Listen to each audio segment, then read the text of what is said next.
Hello बच्चों, आज हम आपको क्लास 10th में जो हमारा पहला चैप्टर है वास्तविक संख्याएं, आज हम आपको पढ़ाएंगे वास्तविक संख्याओं के बारे में कि वास्तविक संख्या क्या होती है।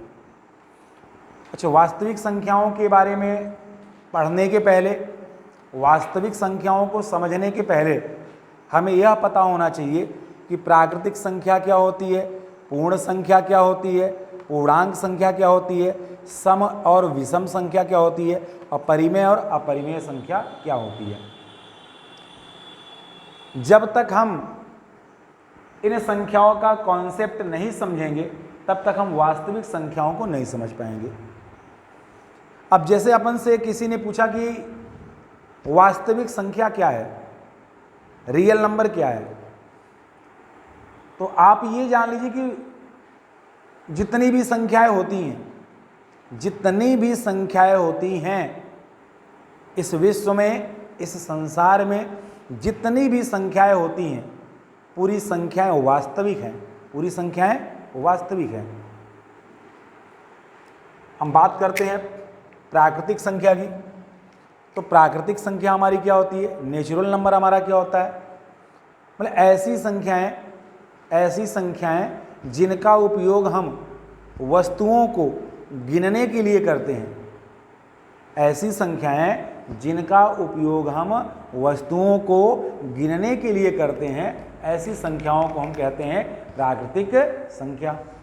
प्राकृतिक संख्या हमारी 1 से स्टार्ट होती है और अनंत तक जाती है। मैंने क्या कहा कि प्राकृतिक संख्या जो हमारी होती है वो 1 से स्टार्ट होती है। प्राकृतिक संख्या बेटा 1 से स्टार्ट होती है और अनंत तक जाती है। प्राकृतिक संख्याएं निश्चित नहीं है। हमसे किसी ने पूछा, मतलब आपसे किसी ने पूछा कि बेटा प्राकृतिक संख्या कितनी होती हैं, प्राकृतिक संख्या कितनी होती हैं, तो मैं आपको बता रहा हूं कि प्राकृतिक संख्याओं को आप काउंट ही नहीं कर सकते, प्राकृतिक संख्याओं को आप गिन ही नहीं सकते। मतलब प्राकृतिक संख्याएं अनंत होती हैं, इनफाइनाइट होती हैं। 1 2 3 4 5 6 7 8 पता नहीं कितनी संख्याएं होती हैं ना। जितनी भी धनात्मक संख्याएं होती हैं, ध्यान सुनेंगे, जितनी भी धनात्मक संख्याएं होती हैं ये पूरी संख्याएं वास्तविक होती हैं, ये पूरी संख्याएं वास्तविक होती हैं। और जो वास्तविक होती हैं वो आपकी प्राकृतिक होती हैं। प्राकृतिक का फंडा क्या है, जो प्राकृतिक संख्याएं होती हैं वो हमेशा धनात्मक होती हैं। प्राकृतिक संख्याएं कभी भी ऋणात्मक नहीं होती, प्राकृतिक संख्याएं कभी भी ऋणात्मक नहीं होती। जैसे मान लो हम मार्केट गए और मार्केट में हमें कुछ खरीदना है, हम मार्केट गए और मार्केट में हमें कुछ खरीदना है, तो मार्केट में जाने के बाद जैसे मैं स्टेशनरी की दुकान पे गया, वहाँ पे मुझे 2 कॉपी चाहिए, तो मैं कहूँगा भैया मुझे 2 कॉपी देना आप। क्या कभी आपने ऐसा काउंट किया, कभी आपने ऐसा देखा मार्केट में कि कोई भी जाके बोले कि नहीं मुझे -2 किलो, मुझे -2 kg आलू दे दो, कि मुझे -2 किताब दे दो, कि -5 पेन दे दो। मतलब जो काउंट हम करते हैं, जिसको हम गिनते हैं, वो निगेटिव नहीं होता। तो क्लियर है, प्राकृतिक संख्याएं ऐसी संख्याएं होती हैं जो 1 से स्टार्ट होती हैं और अनंत तक जाती हैं। प्राकृतिक संख्याएं कभी भी ऋणात्मक नहीं होती हैं। ठीक है, अब हम बात करते हैं पूर्ण संख्याएं। पूर्ण संख्याएं मतलब होल नंबर। अब हमको समझना है कि पूर्ण संख्या क्या होती है। तो जिन बच्चों को प्राकृतिक संख्या समझ में आ गई होगी ना, उन्हें पूर्ण संख्या समझ में आ जाएगी, और जिन्हें प्राकृतिक संख्या समझ में नहीं आया होगा वो पूर्ण संख्या नहीं समझ सकते। तो पूर्ण संख्या क्या होती है, प्राकृतिक संख्याओं के पहले अगर हम 0 को शामिल कर दें, प्राकृतिक संख्याओं के पहले अगर हम 0 को भी शामिल कर दें तो वो हमारी होती है पूर्ण संख्या। क्या होती है, मतलब प्राकृतिक संख्याओं के पहले 0 को अगर मैंने शामिल कर दिया तो वो मेरी क्या बन गई, पूर्ण संख्या, और 0 को मैंने हटा दिया तो क्या बन गई, प्राकृतिक संख्या। मेरी बात समझ में आ रही है। प्राकृतिक संख्या 1 से स्टार्ट होती है, प्राकृतिक संख्या जो होती है आपकी 1 से स्टार्ट होती है, 1 2 3 4 और कहाँ तक जाती है, इन्फिनिटी तक जाती है। और इसके पहले अगर मैंने 0 को भी शामिल कर दिया, इसके पहले अगर मैंने 0 को भी शामिल कर दिया तो वही हमारी बन जाएगी बेटा पूर्ण संख्या। क्या बन जाएगी, पूर्ण संख्या। फिर बात करते हैं बेटा हम पूर्णांक संख्या की। पूर्णांक संख्या हमारी क्या होती है, ऐसी संख्या जो धनात्मक भी हो, ऋणात्मक भी हो और जीरो भी हो। ऐसी संख्या जो धनात्मक भी हो, ऋणात्मक भी हो और जीरो भी हो, उसे हम क्या कहते हैं बेटा? पूर्ण संख्या। जो जीरो हमारी होती है उसे हम बोलते हैं पूर्णांक संख्या। जीरो भी हो, माइनस में भी हो और प्लस में भी हो। मैंने लिख दिया -2, ये हमारा क्या है? ये पूर्णांक है। 2 हमारा क्या है? पूर्णांक है। 0 हमारा क्या है? पूर्णांक है। कोई भी संख्या हो, चाहे वो माइनस में हो, चाहे वो प्लस में हो और चाहे फिर वो जीरो हो, ऐसी संख्या को हम क्या बोलेंगे बेटा? पूर्णांक संख्या। क्या बोलेंगे? पूर्णांक संख्या। फिर चलिए अब बात करते हैं सम और विषम संख्या की। तो सम और विषम संख्या आपने पढ़ा होगा, आप क्लास 10th में पढ़ रहे हैं, तो सम और विषम संख्या के बारे में आप जानते होंगे। पहले हम बात करते हैं सम संख्या की। इवन नंबर हमारा क्या होता है? तो जो सम संख्या होती है ना, तो ऐसी संख्या जो 2 से कट जाए। बहुत सिंपल सी परिभाषा, ऐसी संख्या जो 2 से विभाजित हो जाए, ऐसी संख्या जो 2 से कट जाए, तो उसको हम क्या बोलेंगे? सम संख्या। और जो संख्या 2 से नहीं कटेगी, जो संख्या 2 से नहीं कटेगी, ऐसी संख्या को हम क्या बोलेंगे? विषम संख्या। इवन नंबर, सम संख्या क्या होती है? ऐसी संख्या जो 2 से विभाजित हो जाए, जो 2 से कट जाए, उसे हम क्या कहेंगे? सम संख्या। और विषम संख्या, ऑड नंबर क्या होगा? ऐसी संख्या जो 2 से विभाजित नहीं होती, उसे हम क्या कहते हैं? विषम संख्या, ऑड नंबर। फिर हम बात करते हैं बेटा परिमेय और अपरिमेय की। तो परिमेय संख्या क्या होती है? परिमेय संख्या ऐसी संख्या होती है, परिमेय संख्या ऐसी संख्या होती है जिसे हम p/क्यूब, p मतलब क्या होता है? अंश, और q मतलब क्या होता है? हर। जो ऊपर लिखा होता है ना उसको अंश कहते हैं, और जो नीचे लिखा होता है उसे क्या कहते हैं? हर। तो ऐसी संख्या जो अंश बटे हर के रूप में, ऐसी संख्या जो अंश बटे हर के रूप में रहती है, जहां पे q is not equal to 0। q माने हर, q का मतलब क्या हुआ? q का मतलब हर हुआ। तो ध्यान में रखना है, ऐसी संख्या जो p/क्यूब के रूप की होती है, ऐसी संख्या जो p/क्यूब के रूप की होती है और q is not equal to 0, q का मान कभी भी 0 नहीं होता, ऐसी संख्या को हम कहते हैं परिमेय संख्या। अब बात करते हैं अपरिमेय संख्या। ऐसी संख्या जो p/q के रूप की नहीं होती, जो p/q के रूप की होती है उसे कहते हैं परिमेय संख्या। जो p/q के रूप की नहीं होती उसे क्या कहते हैं? अपरिमेय संख्या। और दोनों में आपका क्या होता है? q is not equal to 0। q का मतलब क्या होता है? q का मतलब यहाँ पे क्या है? q का मतलब यहाँ पे हर है। मतलब ध्यान में रखना है कि हर का मान 0 नहीं होना चाहिए। अब हम बात करते हैं बेटा वास्तविक संख्या, जो हमारे चैप्टर का नाम है। हमारे चैप्टर का क्या नाम है? हमारा पहला चैप्टर है, हमारा फर्स्ट चैप्टर है वास्तविक संख्या, रियल नंबर। अब वास्तविक संख्या क्या होती है? ध्यान में रखिएगा, जितनी भी परिमेय और अपरिमेय संख्या होती हैं, दोनों को मिला दिया जाए तो वही हमारी बनती है वास्तविक संख्या। या आप वास्तविक संख्या को क्या कहते हो? जितनी भी संख्याएं हैं, ये पूरी संख्याएं हैं। जितनी भी संख्याएं होती हैं वो पूरी वास्तविक संख्याएं होती हैं। ठीक है, हमारा ये पहला चैप्टर है और पहले चैप्टर को हमें बहुत अच्छे से पढ़ना है। ठीक है, उसके लिए हमारे पहले चैप्टर में एक प्रमेयिका है, थ्योरम है, एक लेमा है, जो क्लास 10th के लिए बहुत ही बहुत ही महत्वपूर्ण है। उस प्रमेय का नाम है, उस थ्योरम का नाम है यूक्लिड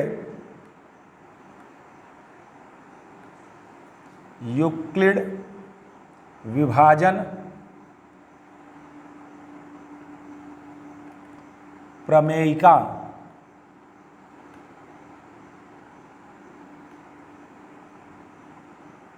यूक्लिड विभाजन प्रमेयिका, ये क्लास 10th में आपका जो पहला चैप्टर है ना वास्तविक संख्याएं, उसमें ये बहुत ही महत्वपूर्ण टॉपिक है आपका, वेरी मोस्ट, यूक्लिड विभाजन प्रमेयिका। अब यूक्लिड विभाजन प्रमेयिका को जानने के पहले, यूक्लिड विभाजन प्रमेयिका को समझने के पहले, यूक्लिड विभाजन प्रमेयिका को पढ़ने के पहले कुछ हम आपके साथ बेसिक क्लियर करना चाहते हैं, कुछ हम छोटी छोटी मगर मोटी बातें करना चाहते हैं। ठीक है, आप ध्यान से देखेंगे, कंसंट्रेट होके। अच्छा, भाग देते तो आई थिंक कि सभी से बनता होगा, भाग करते डिवाइड करते, है ना। तो चलिए मैं क्या करता हूँ बेटा, 13 में, ये क्या लिखा है 13, और 13 में मैं 2 को डिवाइड करता हूँ, 13 में मैं 2 का भाग देता हूँ। ध्यान से देखेंगे सभी लोग, 13 में किसका भाग देना है, 2 का। 13 में 2 को हमें डिवाइड करना है। ठीक है, तो कितनी बार जाएगा आपका, 2 छक्का 12, और 13 में 12 घटाएंगे तो क्या होगा, 1 होगा। ठीक है ना, 13 में 2 का भाग देंगे, कितनी बार जाएगा, 6 बार जाएगा। और जब 6 बार जाएगा तो 2 का गुणा 6 में करेंगे, 2 छक्का 12, और 13 में 12 घटाएंगे तो क्या होगा, 1 होगा। अब इसके बारे में थोड़ा सा बात करते हैं। जो ये हमारा 13 है, इसको हम थोड़ा सा बेटा बड़ा लिख देते हैं ना, क्योंकि सारा सब कुछ इसी पे डिपेंड करेगा। सब कुछ आपका, सब कुछ का मतलब क्या है, यूक्लिड विभाजन प्रमेयिका ऐसे भाग पे डिपेंड करती है, ऐसे ही भाग पे वो निर्भर करती है ना। तो मैंने 13 लिया, तो कुछ भी ले सकते हैं, 13 मैंने लिया था, 2 6 जा 12, और ये हमारा क्या होगा 1। ध्यान से देखेंगे बेटा, इसे बेटा क्या बोलते हैं, इसे बोलते हैं बेटा भागफल। क्या बोलते हैं, भागफल। इसे क्या बोलते हैं बेटा, इसे बोलते हैं बेटा शेष फल। ठीक है, इसे क्या बोलते हैं बेटा, इसे बोलते हैं बेटा भाजक। क्या बोलते हैं, भाजक। और इसे बोलते हैं बेटा क्या, इसे बोलते हैं बेटा भाज्य। क्या बोलते हैं, भाज्य। आपको यह जानना बहुत ही जरूरी है, भाज्य क्या होता है, भाजक क्या होता है, शेषफल क्या होता है, भाजक क्या होता है। ठीक है, तो जो ये है इसे भाज्य कहते हैं। 13 यहाँ पे भाज्य है, 2 यहाँ पे भाजक है, और 1 यहाँ पे शेषफल है, और 6 यहाँ पे भागफल है। ठीक है, आपने एक फार्मूला पढ़ा होगा भाग के लिए। ठीक है, आपने पढ़ा है भाज्य बराबर भाजक गुणे भागफल प्लस शेष फल। ध्यान रखेंगे बेटा, आपका जो यूक्लिड विभाजन प्रमेयिका है ना, जो यूक्लिड विभाजन प्रमेयिका है वो इसी पे डिपेंड करती है। किस पे डिपेंड करती है, भाज्य बराबर भाजक गुणे भागफल प्लस शेषफल। ठीक है, 1 मिनट बेटा।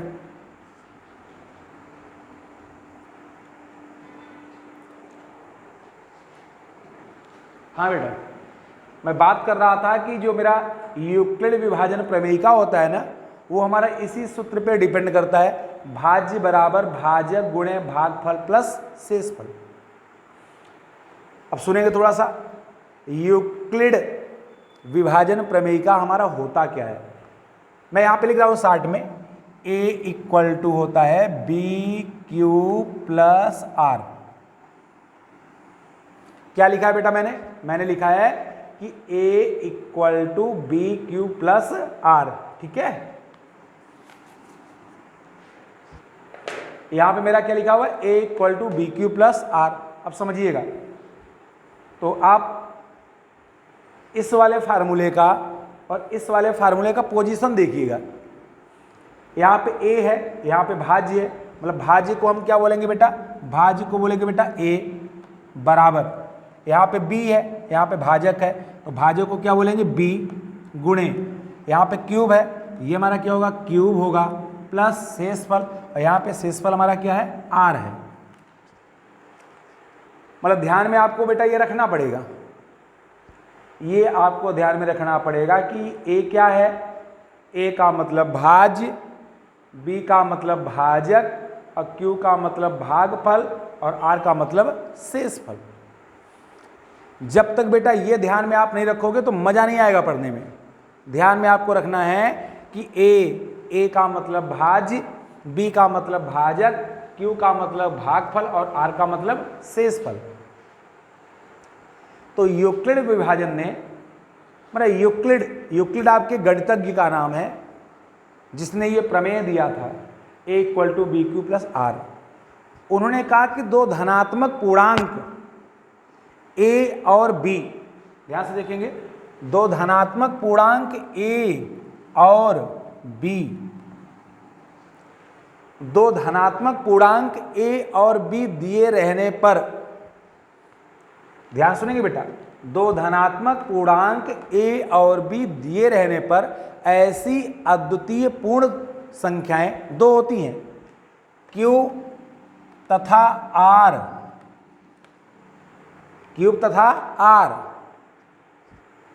दो धनात्मक पूर्णांक a और b दिए रहने पर ऐसी अद्वितीय पूर्ण संख्याएं q तथा r विद्यमान हैं कि a = bq + r। इसकी एक और कंडीशन होती है, जहां 0 = r = r, r = b। इसको थोड़ा समझना है बेटा। ये तो आपका यूक्लिड विभाजन का प्रमेयिका हो गया कि a = bq + r।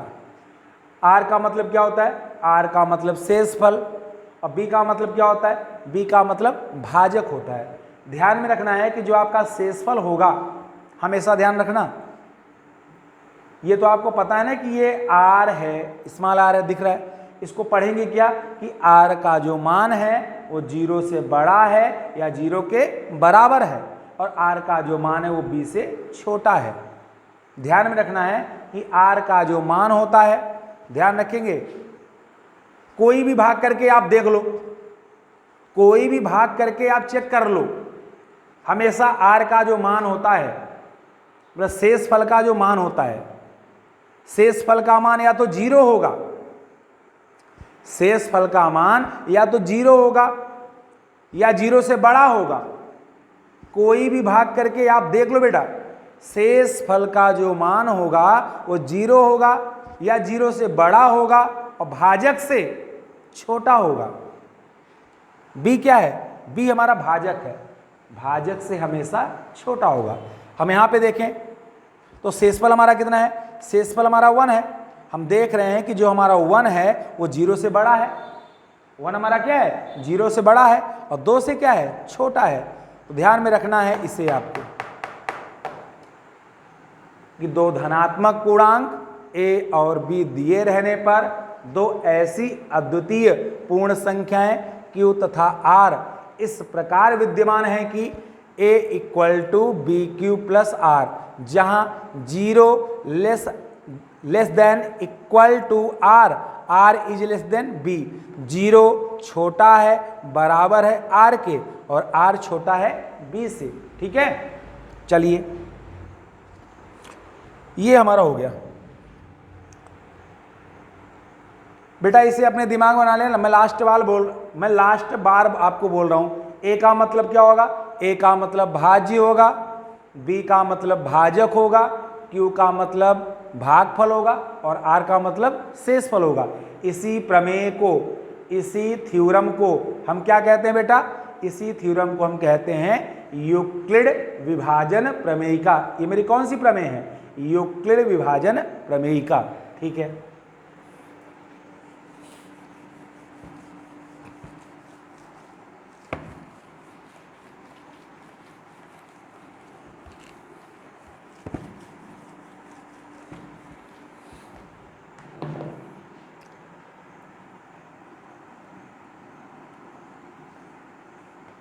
HCF।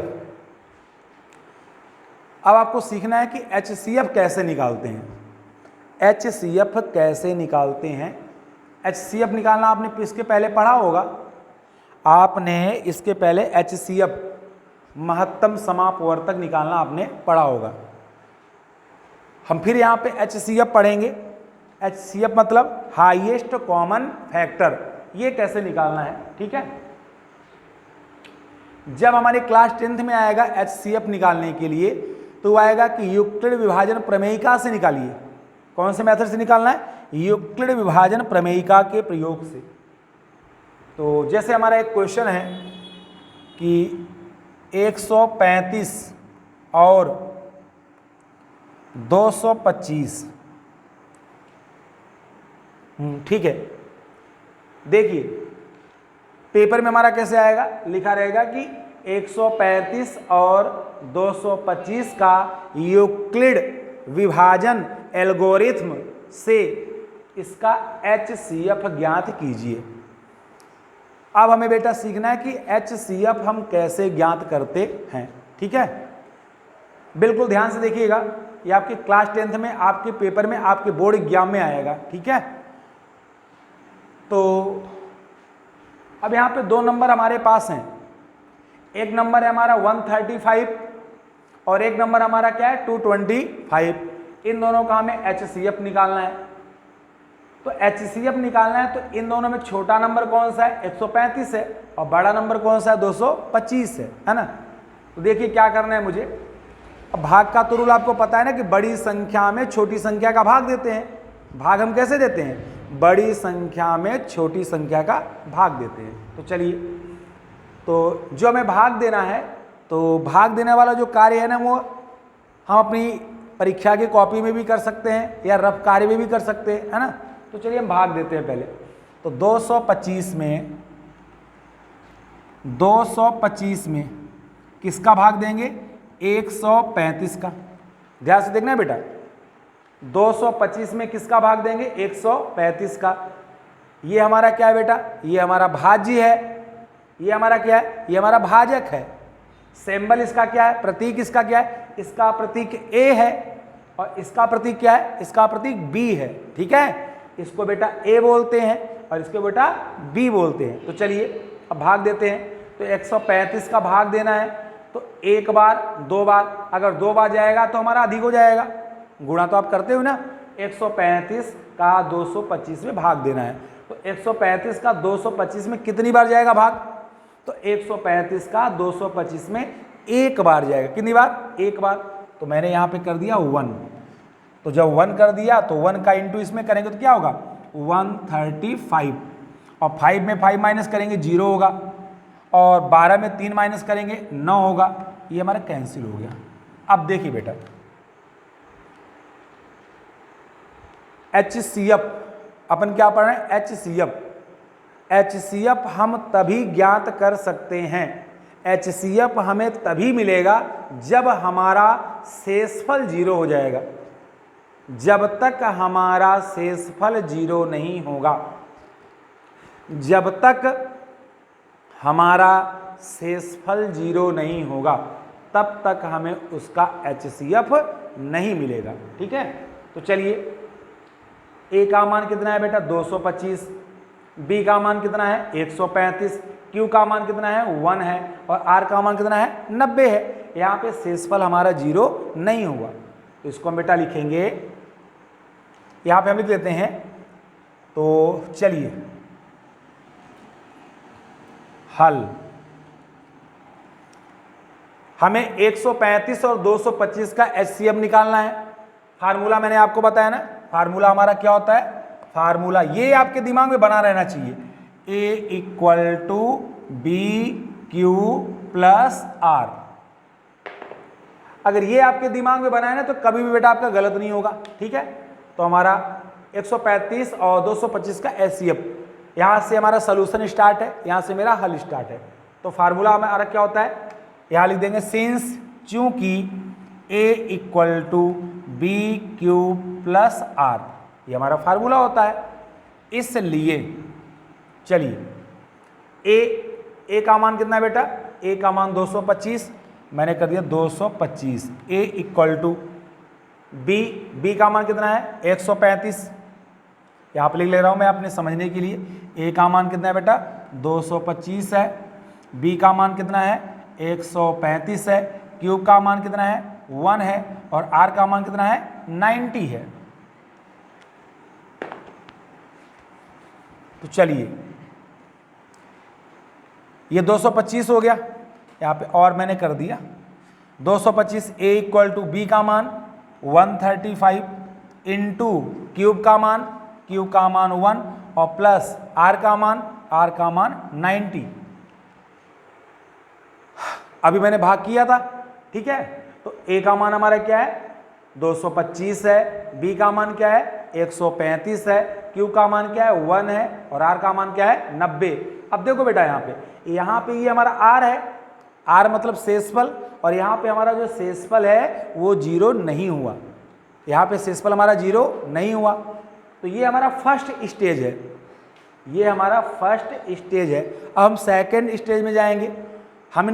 मैंने आपको बताया कि हमें तब तक भाग करना है, यूक्लिड विभाजन का हम तब तक प्रयोग करेंगे जब तक कि हमारा शेषफल 0 न हो जाए। तो चलिए इसके बाद अगेन, अब जैसे बहुत बच्चे परेशान हो जाते हैं कि शेषफल 0 नहीं हुआ, तो फिर मुझे कौन कौन सा नंबर लेना है। ध्यान रखेंगे, अगर आपका शेषफल 0 नहीं हुआ, अगर आपका शेषफल 0 नहीं हुआ है तो हमें 2 नंबर लेना है। एक हमें लेना है आर और एक हमें लेना है बी। अगर हमारा शेषफल 0 नहीं हुआ है तो हमें लेना है शेषफल और हमें क्या लेना है बेटा भाजक। तो चलिए लिख देते हैं। यहाँ मैंने क्या कहा बेटा, मुझे 2 नंबर लेने हैं। एक नंबर हम लेंगे 90 और एक नंबर क्या लेंगे 135। तो 135 और 90 में हमारा बड़ा कौन सा है 135। लिखेंगे यहाँ 135 ग्रेटर देन 90। अब हम 135 में 90 का भाग देंगे, इसलिए तो चलिए बेटा हम 135 में 90 का भाग दे लेते हैं, ठीक है। 135, 90 को हमें डिवाइड करना है, तो बेटा टेबल पढ़ना है ना। तो कितनी बार जाएगा आपको पता है, वही 1 बार, है ना। तो यहाँ पे हमारा होगा 1, यहाँ पे भी हमारा होगा 1 और 5 में 0 माइनस करेंगे 5 होगा और 30 में 9 माइनस करेंगे 4 होगा। अब चलिए बेटा, तो यहाँ पे ए का मान हमारा क्या है 135, बी का मान हमारा क्या बेटा 90 इंटू क्यू का मान क्या है बेटा, क्यू का मान 1 है और आर का मान कितना है, शेषफल कितना है, शेषफल 45। अब देखिए बेटा, हमने सेकंड बार, हमने द्वितीय बार, दूसरी बार हमने भाग दिया, फिर भी हमारा यहाँ पे शेषफल 0 नहीं हुआ, फिर भी हमारा यहाँ पे शेषफल 0 नहीं हुआ। जब हमारा ये शेषफल 0 नहीं हुआ तो फिर हमें क्या करना है, फिर हमें भाग करना है। मैंने आपको क्या बताया, हम एचसीएफ अगर ज्ञात कर रहे हैं तो हमें तब तक भाग करना है जब तक कि हमारा शेषफल 0 ना हो। अब चलिए, अब यहाँ पे हमें क्या लेना है, हमें शेषफल लेना है और हमें भाजक लेना है। तो 45 और 90 में बड़ा कौन सा है, 90 है। फिर लिखेंगे यहाँ पे, यहाँ 90 बड़ा है 45 से। अब जब 90 45 से बड़ा है तो फिर हमको 90 में किसका भाग देना है, 45 का भाग देना है। तो चलिए, तो 90 में 45 का भाग देंगे बेटा, तो ये हमारा 90 और ये हमारा 45। तो 45 से कम 45 और 45 दूना 90। अब चलिए बेटा, 45 दूना 90। अब बेटा मेरा शेषफल यहाँ पे 0 हो गया। जब 90 में मैंने 45 का भाग दिया तो शेषफल हमारा क्या हो गया, 0। अब इसे भी हमें लिखना है, इसलिए ए का मान 90, बी का मान 45 इंटू क्यू का मान 2 और आर का मान 0। यहाँ पे आपको सक्सेस मिल गई, यहाँ पे आपको सफलता मिल गई। शेषफल आपका 0 आ गया ना।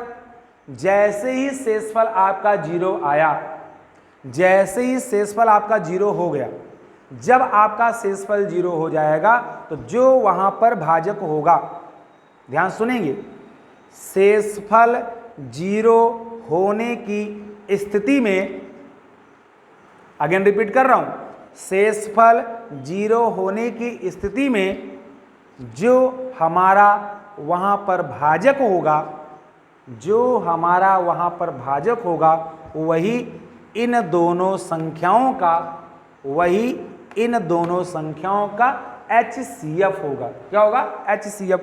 तो बेटा हमारे यहाँ पे HCF क्या होगा? बेटा हमारे यहाँ पे भाजक क्या है? 45। तो अतः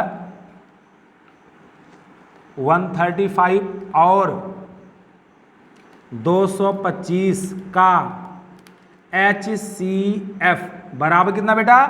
45, 45। ये बेटा मेरा हो गया। तो HCF के सारे क्वेश्चन हमें इसी प्रकार से करने हैं। ध्यान से, HCF के सभी प्रश्न, पूरे प्रश्न हमें इस प्रकार से करने हैं। यहाँ पे अगर देखें तो 3 स्थितियाँ हमारी बनी हैं। ये मान लीजिए हमारी पहली कंडीशन हो गई, ये हमारी दूसरी कंडीशन हो गई और ये तीसरी कंडीशन हो गई। पर पहली कंडीशन में 0 नहीं हुआ, दूसरी कंडीशन में भी 0 नहीं हुआ और तीसरी कंडीशन में क्या हो गया? 0 हो गया। हमने आपको बताया जब तक हमारा शेषफल 0 नहीं होगा तब तक हम करते रहेंगे, उतने स्टेज हमारे बनते रहेंगे और हम उतने स्टेज बनाते रहेंगे। और जैसे ही शेषफल 0 होगा तो जो वहां पर भाजक होगा, जो वहां पर भाजक होगा वही हमारा क्या कहलाएगा बेटा? HCF। ठीक है बेटा, आप इसे थोड़ा सा नोट कर लीजिए, है ना।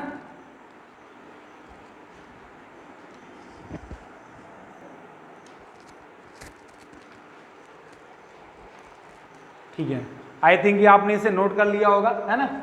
आप इसे नोट कर लीजिए, इसका स्क्रीनशॉट ले लीजिए। आप मैथ्स की फेयर की एक अच्छी कॉपी बना लीजिए, बढ़िया कॉपी बना लीजिए और उसमें सारे क्वेश्चन आप सॉल्व करते रहिए। ठीक है, और अभी के लिए इतना ही है। नेक्स्ट वीडियो में, अगली क्लास में हम आपको सिखाएंगे शांत दशमलव क्या होता है, अशांत क्या होता है। HCF मैंने आज आपको सिखाया है। 2 नंबर के बीच में हम आपको HCF लेना, LCM लेना, ये सारी चीज़ें हम आपको नेक्स्ट क्लास में आपको हम बताएंगे। ठीक है, थैंक यू बेटा।